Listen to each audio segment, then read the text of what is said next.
അടുത്ത സീസണിന് മുന്നോടിയായിട്ട് കേരള ബ്ലാസ്റ്റേഴ്സ് ഒരുപാട് സൈനിങ് ബ്ലാസ്റ്റേഴ്സ് ഇപ്പോൾ പൂർത്തീകരിച്ചിട്ടുണ്ട്. അപ്പോൾ അതിലുള്ളൊരു സൈനിങ്ങാണ് ലാത്താൻ മാവിയ എന്ന് പറയുന്ന പ്ലെയറിൻ്റെ. എന്തായാലും താരത്തിനെ കേരള ബ്ലാസ്റ്റേഴ്സ് ഇന്നലെ സൈനിച്ചിട്ടുണ്ടായിരുന്നു. അതുപോലെ തന്നെ 2 താരങ്ങൾ, ഈ താരത്തിനെയും അതുപോലെ തന്നെ നോറ ഫെർണാണ്ടസിനെയും കേരള ബ്ലാസ്റ്റേഴ്സ് ഇന്ന് സൈൻ ചെയ്തിട്ടുണ്ട്. അപ്പോൾ ഇവർ 2 പേരെ കുറിച്ചുള്ള നമ്മളുടെ അഭിപ്രായം എന്ന് വെച്ചാൽ ലാത്താൻ മാവിയെക്കുറിച്ചുള്ള അഭിപ്രായം എന്ന് വെച്ചാൽ താൻ മികച്ച ഒരു പ്ലെയറാണ്. സത്യം പറയുന്നത് നല്ല പ്ലെയറാണ്. ഐസ്വാളി നല്ല പ്രകടനവും കാഴ്ചവെച്ച പ്ലെയറാണ്. താൻ റൈറ്റ് വിങ്ങറും ലെഫ്റ്റ് വിങ്ങറിലും നിൽക്കും. അതൊരു അഡ്വാൻറ്റേജാണ് ബ്ലാസ്റ്റേഴ്സിന്.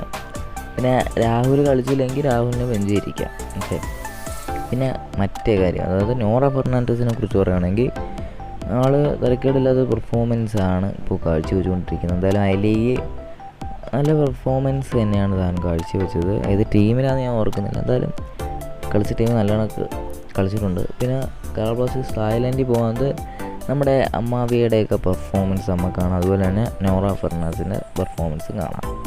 പിന്നെ കുറേ ആരോഗ്യമുള്ള സംശയമാണ് നമ്മുടെ വിദേശ പ്ലേയേഴ്സിൻ്റെ സൈനിങ്സിനെ പറ്റി. അത് ഇതുവരെയായിട്ടും കേരള ബ്ലാസ്റ്റേഴ്സ് ഒഫീഷ്യലായിട്ട് ഒരു സൈനിങ്ങും ഇതായിട്ട് അറിയിച്ചിട്ടില്ല. പക്ഷേ നമ്മളെ ജോഷു സെറ്റൂരിയ അടുത്ത കേരളയുടെ തായ്ലൻഡ് ഇതിൽ കാണുമെന്നാണ് പറയുന്നത്. എന്തായാലും അതിനെക്കുറിച്ച് നമുക്ക് വേറൊരു റീഡ് ചെയ്യാം, നാളെ തന്നെ ചെയ്യാം. അപ്പോൾ ഇനി നമ്മൾ പ്രതീക്ഷിച്ചിരിക്കുന്ന ആ സൈനിങ് എന്ന് വെച്ചാൽ നോവ സദോയുടെയാണ്. അത് ഉടൻ തന്നെ വരും എന്ന് തന്നെ പ്രതീക്ഷിക്കാം. ചിലപ്പോൾ കുറച്ചും കൂടെ വൈകാൻ സാധ്യതയുണ്ട്, അല്ലെങ്കിൽ കേരള ബ്ലാസ്റ്റേഴ്സ് സൈൻ ചെയ്തിട്ടില്ല. അത് സൈൻ ചെയ്യട്ടെ എന്ന് തന്നെ നമുക്ക് പ്രതീക്ഷിക്കാം.